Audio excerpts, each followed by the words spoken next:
હજુ સુધી દિશા બ્લાસ્ટ કાંડના સવાલનો જવાબ મળ્યો જ નથી કે અમદાવાદમાં ફરી બ્લાસ્ટ થયો. હવે આની પાછળ જવાબદાર કોણ? આ સવાલનો તો જવાબ દિશા બ્લાસ્ટ કાંડનો મળ્યો જ નથી કે હવે ફરીથી આ સવાલ આવીને ઊભો રહી ગયો છે. શું કાર્યવાહી થાય છે અને જો કાર્યવાહી થતી હોય તો વારંવાર આવી ઘટનાઓ કેમ બને છે? આનો જવાબ મળ્યો જ નથી અને અમદાવાદમાં ફરી આ કાંડની ઘટના બની છે. વિગતે વાત કરવી છે. નમસ્કાર, હું છું આરકે, તમે જોઈ રહ્યા છો દો કદમ ન્યૂઝ.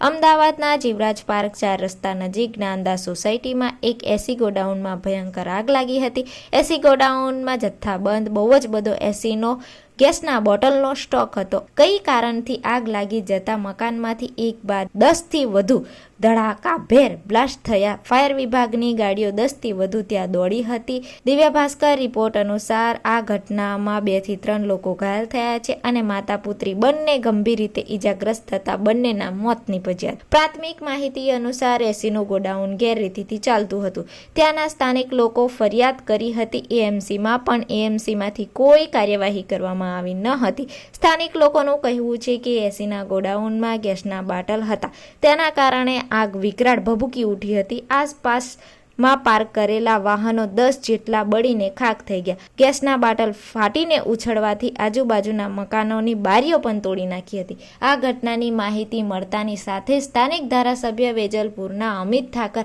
ઘટના સ્થળે પહોંચ્યા હતા. પણ સવાલ તો એ જ છે કે આ ઘટનાનો જિમ્મેદાર કોણ?